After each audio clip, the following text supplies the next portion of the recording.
Nunca pensé que la oiría gemir el nombre de otro hombre en nuestra propia casa. Ni en la cama. Ni siquiera en el dormitorio. Fue en el salón. Un jueves a las 3 de la tarde. No fue que lo sospechara. No fue que estuviera buscando algo. No fue que tuviera pistas. Estaba en casa porque me habían cancelado una reunión en el último minuto. Ni siquiera le avisé que volvería temprano. Entré, dejé las llaves como siempre, y escuché una voz que nunca había oído, mezclada con la suya. Me quedé congelado junto a la puerta de la cocina. No me atreví a moverme. Ella no sabía que estaba en casa. El otro, tampoco. Por algún motivo absurdo, lo primero que pensé fue que se le había roto la televisión y había llamado a un técnico. No sé por qué. A veces el cerebro se agarra a lo imposible para no aceptar lo obvio. Pero ese pensamiento se desvaneció en cuanto oí su voz, esa voz que hasta ese momento solo había usado conmigo, decir algo como, no pares, Marcos, así, justo así. Marcos. Nunca conocí a ningún Marcos. Ni en su trabajo, ni entre nuestros amigos, ni en nuestras familias. Y lo peor de todo, usó ese tono. Ese tono que no se finge. Ese que nace de la confianza. De la repetición. De la costumbre. No entré al salón. No hice ruido. No dije nada. Me di media vuelta, salí por la puerta con una calma que ni yo sabía que tenía, y me metí en el coche. Me quedé ahí, en silencio, durante 1 hora y media, sin saber si llorar, gritar o simplemente prender el motor y desaparecer. Ese fue el día 1. Y desde ahí, todo se fue al carajo. No volví a casa ese día. No podía. No sabía si estaban todavía ahí, si ya se había ido, si ella estaba duchándose o lavando las sábanas o escribiéndole un mensaje al tipo. Lo único que sabía era que no quería verla. Me pasé la tarde dando vueltas por la ciudad sin rumbo, parando en un bar de carretera donde pedí un café que se quedó frío sin tocarlo. No lloré. No me emborraché. Me quedé quieto, como si no pudiera moverme del todo, como si cualquier paso que diera después de eso tuviera que ser perfectamente medido. Porque ya no había vuelta atrás. Volví a casa de noche. Eran casi las 11 cuando abrí la puerta.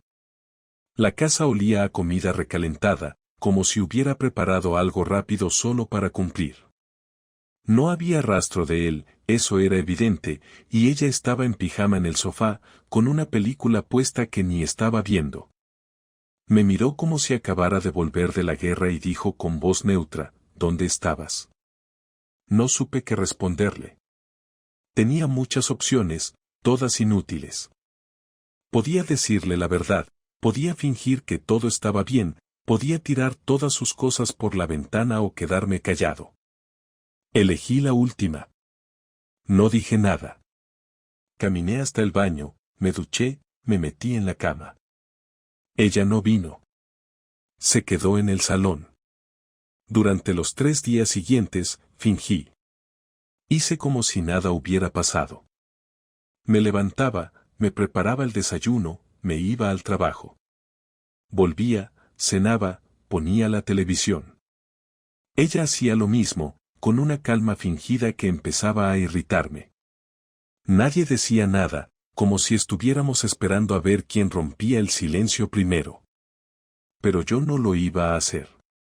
Tenía que saber más antes de decir nada. El sábado, le dije que iba a visitar a mi primo en Huesca. Era mentira. Me alquilé una habitación en un hostal del centro y desde allí pasé el día planeando.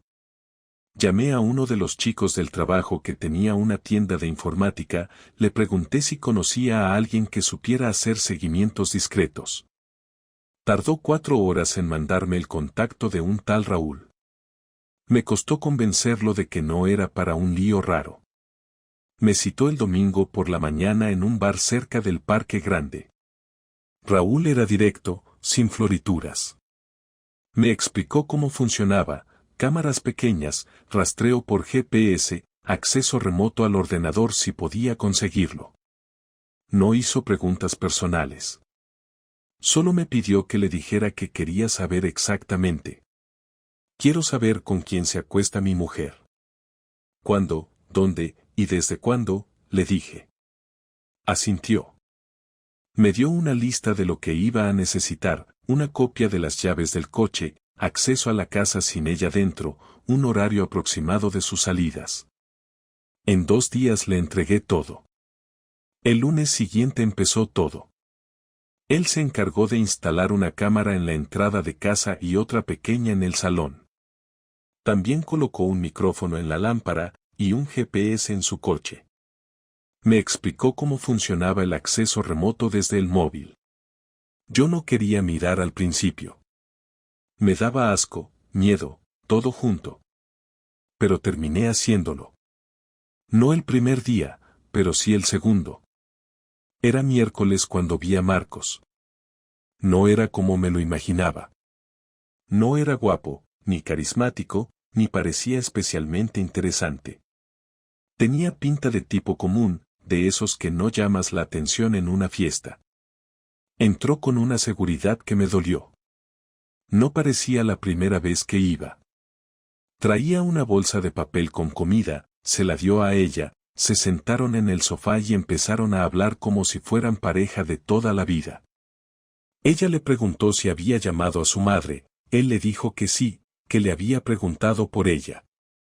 Claudia se rió y le tocó la cara.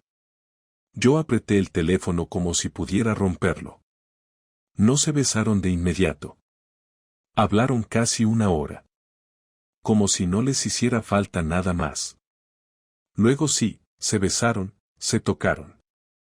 No vi más. Cerré la aplicación. No podía verlo. Ya estaba claro. No era solo sexo. Era una rutina, un afecto, una confianza que ya no tenía conmigo. Lo que más dolía no era que me engañara, sino cómo lo hacía, con cariño, con costumbre, con placer. No era una aventura sucia ni una escapada de una noche. Era algo que había ido construyendo poco a poco. Un reemplazo. Y yo no sabía cuánto tiempo llevaba ocurriendo. Raúl me mandó un informe el viernes con fechas, capturas, ubicaciones. Todo estaba ahí. Se veían cada semana, a veces 2 veces. Iban a hoteles pequeños en las afueras, se encontraban después del trabajo, una vez incluso en casa de él. Todo tan organizado, tan frío. Yo me sentía como el último en enterarse de algo que todos sabían menos yo. Ese viernes llegué a casa más tarde. Ella estaba cocinando pasta, como si todo estuviera bien. Me preguntó si quería un poco. Le dije que no, que ya había comido. Se encogió de hombros. Me senté frente a ella y por un momento pensé en decirle todo. Pensé en sacar el móvil, en mostrarle las fotos, en gritarle en la cara lo que sabía. Pero no lo hice. No todavía. Solo dije, ¿quién es Marcos? Su cara cambió en medio segundo. No fue sorpresa. Fue miedo. Y eso fue todo lo que necesitaba. Se quedó quieta, con la cuchara en la mano, mirando al plato como si el nombre hubiera salido de un sueño. No dijo nada durante varios segundos, pero su silencio no fue de sorpresa, fue de cálculo. Sabía perfectamente quién era. Lo sabía porque lo había escuchado de mi boca en el peor momento posible. Cuando por fin levantó la vista, intentó poner una expresión neutra, como si estuviera pensando en qué decirme que no la dejara peor de lo que ya estaba, pero su cara decía todo lo que necesitaba saber. ¿Por qué preguntas eso?, soltó al fin, como si fuera un detalle sin importancia. Le respondí con otra pregunta, esta vez más directo, ¿cuánto tiempo llevas con él? Fue entonces cuando dejó la cuchara sobre la encimera con un pequeño golpe, se apoyó contra el fregadero y cruzó los brazos, como si quisiera defenderse de una conversación que sabía inevitable. No estoy con nadie, no sé por qué dices eso, fue su primer intento.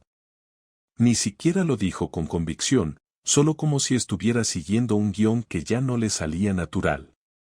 Volví a preguntar, esta vez sin levantar la voz, sin mostrar nada que se pareciera a emoción, ¿cuánto tiempo llevas acostándote con él en esta casa? Su expresión se rompió un poco. Puso los ojos en blanco, suspiró y murmuró algo como no es tan simple, como si me estuviera contando un problema del trabajo y no una traición. Le dije que tenía pruebas, que no necesitaba que me confirmara nada, pero que quería escucharla decirlo. Se le notaba en los gestos que lo peor para ella no era que yo lo supiera, sino que la hubiera pillado en su mentira sin posibilidad de escape. Se quedó en silencio unos segundos más, después giró la cabeza, me miró y dijo con esa voz baja que usa cuando no quiere discutir, solo fue un error, una tontería que se salió de control, no lo planeé, pasó y ya. No sé si esperaba que eso calmara las cosas, que con esa frase pudiera cerrar el tema y que nos fuéramos a dormir como si nada, pero fue justo al revés. No le grité, no rompí nada, no hice ninguna escena. Solo solté lo que había estado acumulando por días, que sabía que lo veía cada semana, que tenía grabaciones, que sabía incluso a qué hoteles iban. Su cara cambió por completo, ya no era esa mezcla de culpa y excusa, ahora era miedo puro. El tipo de miedo que solo tienen los que no quieren perder el confort de una doble vida. Intentó tomar el control de la conversación como siempre hacía, diciendo que las cosas no estaban bien entre nosotros, que yo me había distanciado, que ya no hablábamos, que todo había empezado por eso. Le respondí que eso no justificaba nada, que si estaba tan mal podía haberlo dicho o haberse ido. Me respondió con un tono entre defensa y ataque, como si ya se hubiera entrenado para esa conversación, no fue algo planeado, no es como lo estás pintando, simplemente, pasó. Yo seguía escuchando con atención, no porque me interesara lo que decía, sino porque quería ver hasta dónde era capaz de llegar con sus excusas. Le pregunté si lo amaba, si pensaba seguir viéndolo. Se quedó callada, lo cual era una respuesta en sí misma. Después dijo algo que me pareció tan absurdo que me hizo reír, no quiero perder lo que tenemos, no quiero que esto nos destruya. Le contesté que ya lo había hecho, que lo destruyó desde el momento en que lo trajo a nuestra casa. Ella insistió, con lágrimas ya en los ojos, que fue un momento de debilidad, que se sentía sola, que yo ya no la miraba igual. Le pregunté si se sentía sola también cuando lo besaba en el sofá donde veíamos películas, si se sentía sola cuando le abría la puerta mientras yo trabajaba como un idiota para mantener todo esto en pie. Entonces dijo algo que no me esperaba, quería sentirme viva. Esa frase me golpeó distinto. Como si todo lo demás fuera un síntoma y eso fuera la raíz. No quería decir que estaba buscando algo mejor, sino algo diferente, algo que la hiciera sentirse menos aburrida, menos invisible. Y eso me hizo entender que el problema ya no era solo lo que había hecho, sino que llevaba mucho tiempo viéndome como una rutina que quería romper. Le dije que no había marcha atrás, que esto no era una pelea más, que no podía simplemente dormir en el sofá y que al día siguiente todo siguiera igual. Le pregunté si tenía planes de irse o si pretendía que yo lo hiciera. Me miró sin decir nada. ¿Vas a seguir viéndolo?, insistí. No respondió. Solo bajó la mirada. Me levanté, fui a nuestra habitación, saqué una maleta del armario y empecé a meter ropa sin prisa. Ella entró y dijo mi nombre, con la voz quebrada.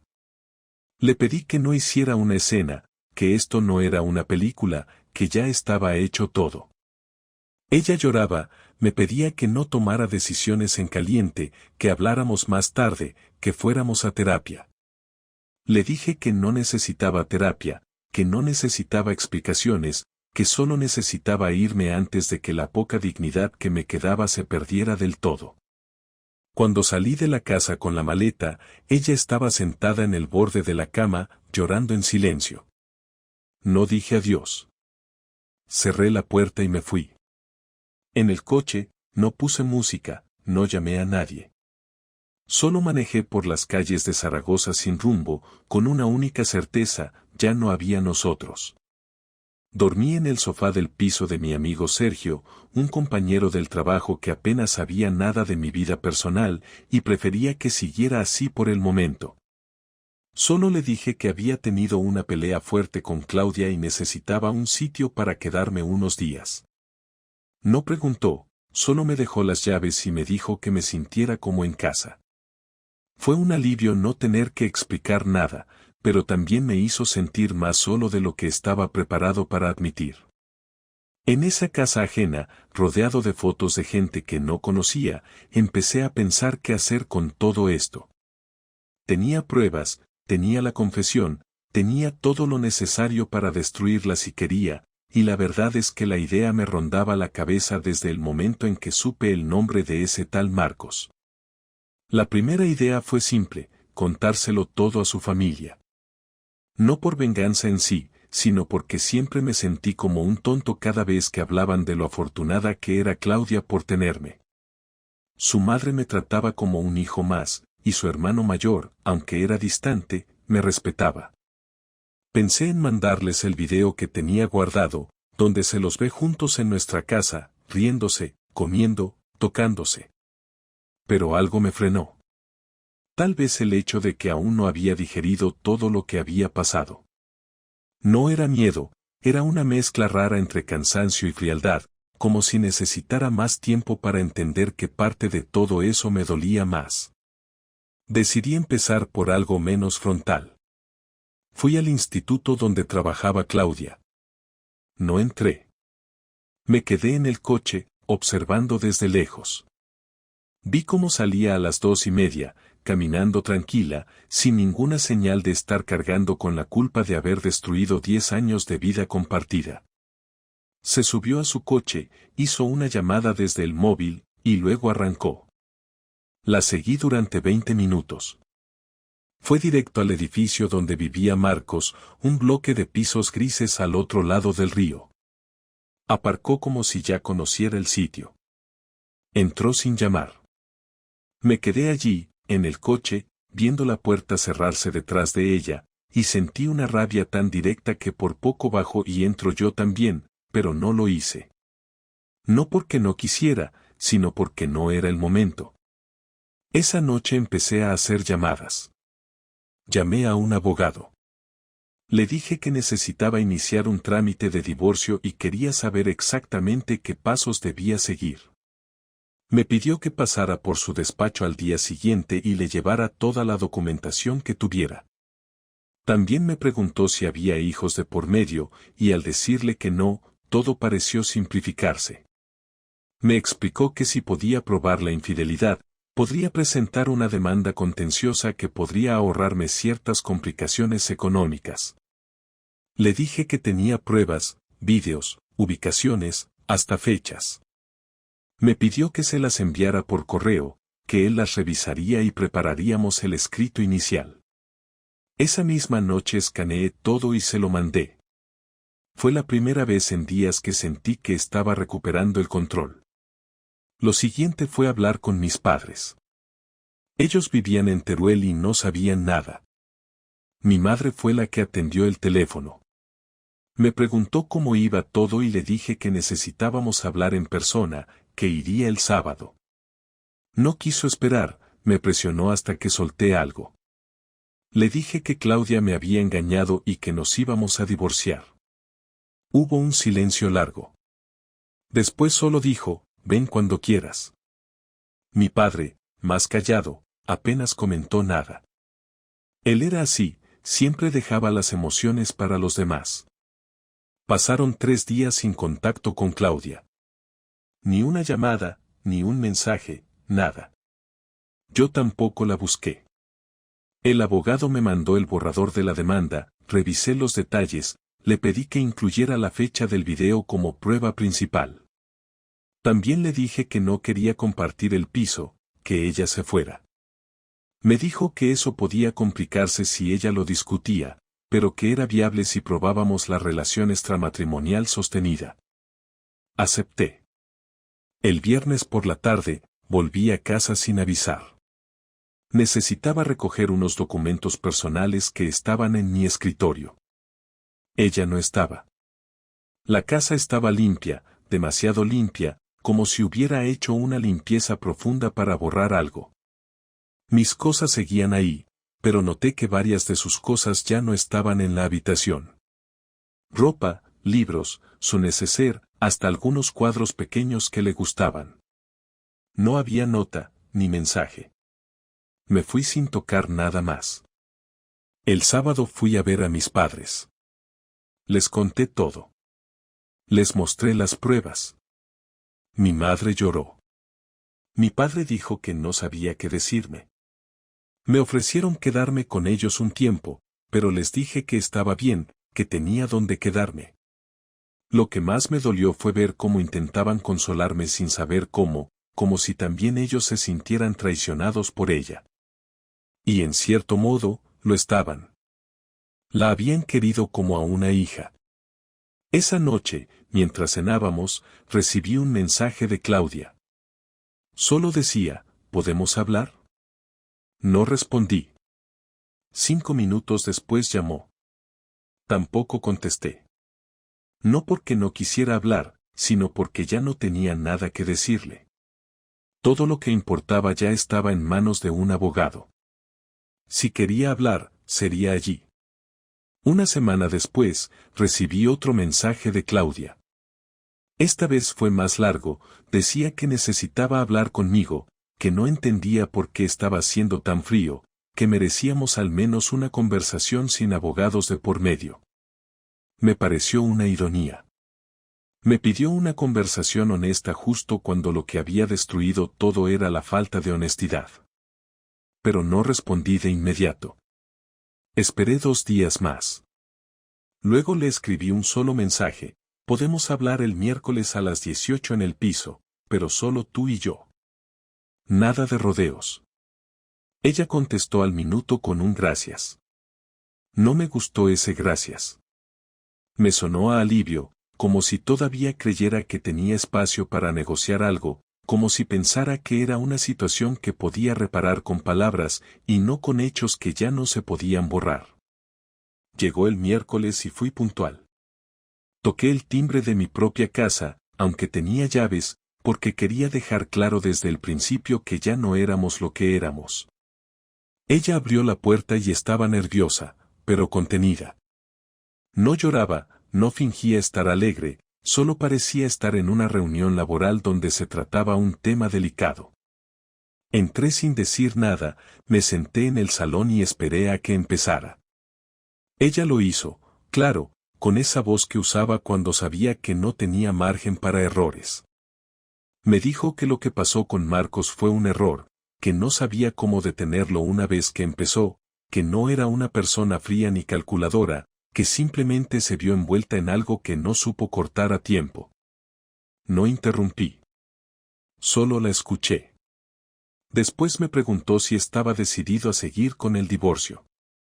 Le dije que sí. Me miró fijamente, intentando encontrar algún rastro de duda. No lo encontró. Me preguntó si lo hacía por orgullo o por venganza. Le dije que no era ninguna de las dos cosas. Lo hacía porque ya no confiaba en ella, porque no sentía nada cuando la miraba, porque no quería vivir con alguien que había sido capaz de compartir su cuerpo y su tiempo con otro mientras yo creía que estábamos construyendo algo juntos. Entonces empezó a llorar. No fue un llanto escandaloso, fue uno de esos que te dejan sin respiración, con la cara apretada y los hombros encogidos. Me pidió perdón, no una vez, sino varias. Me dijo que lo lamentaba de verdad, que había sido una imbécil, que había perdido el control, que se sentía vacía y que no supo cómo pedir ayuda.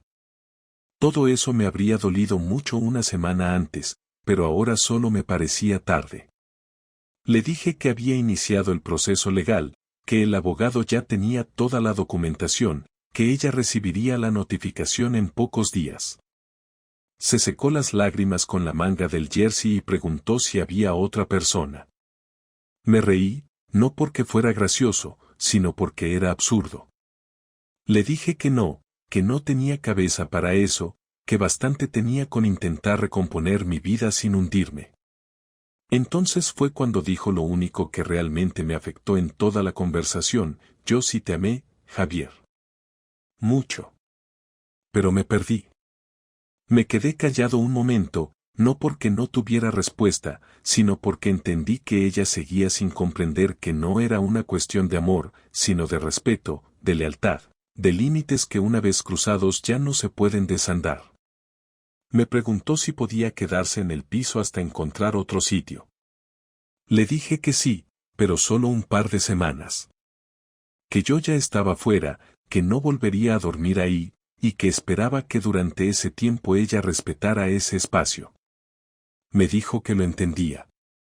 Me agradeció no haber hecho un escándalo público. Me dijo que temía que enviara los vídeos a su familia o a sus compañeros del instituto. Le respondí que no necesitaba hacer eso para sentir que había ganado algo. Que esto no se trataba de venganza. Que con haberme ido, con no estar, con dejarla sola con sus decisiones, ya era suficiente castigo para ambos. Antes de irme, me pidió un abrazo. No se lo di. No por odio, sino porque no me nacía. La miré una última vez y le dije que esperaba que encontrara lo que fuera que estaba buscando con Marcos o con quien fuera. Ella bajó la mirada, murmuró mi nombre en voz baja como si tuviera algo más que decir, pero no lo hizo. Salí del piso y al cerrar la puerta supe que esa era la última vez que hablábamos como pareja. Ya no quedaba nada por discutir. Esa noche, volví al piso de Sergio, pero no dormí. Estuve despierto hasta las 5 de la mañana mirando al techo, repasando cada momento de esa conversación, cada palabra, cada gesto. No me sentía bien, pero tampoco me sentía mal. Era como si el dolor hubiera pasado a un segundo plano y lo que quedaba ahora era solo cansancio. El tipo de cansancio que no se quita durmiendo, el que se arrastra durante semanas, meses, hasta que un día deja de pesar. Pasaron 2 semanas desde aquella última conversación. El proceso legal estaba en marcha y mi abogado me mantenía al tanto de cada paso, aunque sinceramente ya no me interesaba demasiado lo que decía. Respondía a sus correos, firmaba lo que había que firmar, pero con la mente en otra parte. Claudia se quedó en el piso los días que le dije, no hubo más mensajes, ni intentos de contacto, ni escenas. Supongo que también entendió que todo lo que se podía decir ya estaba dicho, y que no quedaba nada que rescatar. Me fui a vivir a un estudio pequeño cerca del trabajo, sin grandes pretensiones, con lo justo, pero suficiente para empezar de cero. No quería decorar, ni llenar las paredes con fotos, ni comprar cosas nuevas. Solo necesitaba espacio para respirar, para estar solo, para no ver nada que me recordara a ella. Durante esos días empecé a notar cosas que antes me pasaban desapercibidas. No solo de la relación, sino de mí mismo.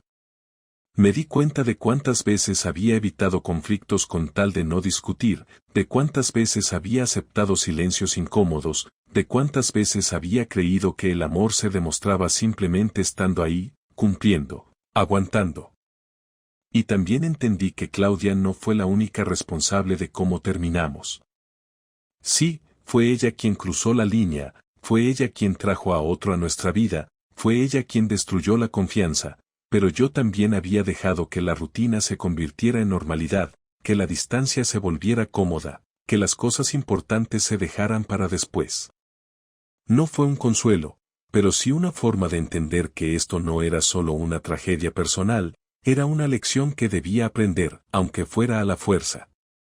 Un día, después del trabajo, decidí pasar por el piso a recoger unos papeles que había olvidado. Claudia ya no vivía allí. Me lo había comunicado el abogado, entregó las llaves y se fue a vivir con una amiga en Las Fuentes, mientras encontraba algo más estable. Entré al piso y estaba vacío. No en el sentido físico, todavía quedaban muebles, pero no había rastro de ella. No dejó ninguna nota, ni una carta, ni un rastro de sentimentalismo barato. Solo la ausencia. Me senté en el sofá, El mismo donde la había visto con él en los vídeos, y no sentí rabia. Tampoco tristeza. Solo indiferencia. Algo en mí se había apagado del todo. Y no lo lamento. Esa fue la confirmación de que todo estaba terminado de verdad. Esa noche la llamé. No porque quisiera volver, ni hablar de nosotros, sino porque necesitaba cerrar el círculo. Me contestó al segundo tono, como si estuviera esperando la llamada desde hacía días. Le dije que no iba a haber más contacto, que una vez terminado el divorcio, no había razón para seguir hablando. Ella lo aceptó sin protestar. Me dijo que entendía todo lo que había pasado, que sabía que no tenía perdón, que esperaba que algún día pudiera recordarla sin odio. Le dije que no la odiaba. Que eso ya sería demasiado. Lo que sentía por ella era otra cosa, algo más frío, más simple. Desconfianza total. No era rencor, era distancia.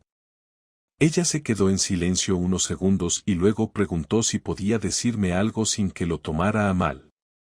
Le dije que adelante. Me dijo que había cortado todo con Marcos desde que hablamos, que no lo volvió a ver. No dije nada. Ella repitió que no lo había hecho para que volviéramos, sino porque entendió lo que había hecho. Le respondí que ya no me importaba. Y colgué. Los papeles del divorcio llegaron una semana después. Fui al juzgado, firmé, saludé al abogado y salí. Afuera hacía un calor asfixiante, pero no me molestó. Caminé hasta un bar, pedí una cerveza y me senté solo en la terraza. Pensé en todo lo que había pasado en el último mes y medio. Como en menos de 30 días mi vida había cambiado por completo. Ya no estaba casado, ya no vivía en la misma casa, ya no tenía los mismos planes de futuro. Y sin embargo, no me sentía destruido. Me sentía distinto, más despierto. Como si por fin pudiera empezar de nuevo sin tener que arrastrar algo que llevaba muerto mucho antes de que me diera cuenta. Después de firmar, dejé de hablar de Claudia. No la mencioné en el trabajo, ni con amigos, ni con mis padres. No porque fuera un tabú, sino porque ya no tenía sentido seguir recordando algo que ya no existía. Empecé a salir más, a reconectar con gente que había dejado de ver, a hacer cosas que antes no hacía porque siempre priorizaba la estabilidad. Me apunté a clases de cocina, volví al gimnasio, retomé la fotografía. No para llenar un vacío, sino para ocupar un espacio que había dejado de ser de ella. Ahora, cuando alguien me pregunta por mi ex, solo digo que las cosas no funcionaron. No doy detalles, no entro en historias. No me interesa contarle al mundo que me engañaron, que me mintieron, que me usaron. Eso queda para mí. Para entenderlo. Para que no vuelva a pasar. No me volví más desconfiado, ni más duro, ni más cínico. Pero sí más claro. Ahora sé qué cosas no pienso permitir nunca más. Y si algo bueno salió de todo esto, es que ya no tengo miedo de estar solo. Porque aprendí, por las malas, que estar con la persona equivocada puede ser mucho peor que estar solo.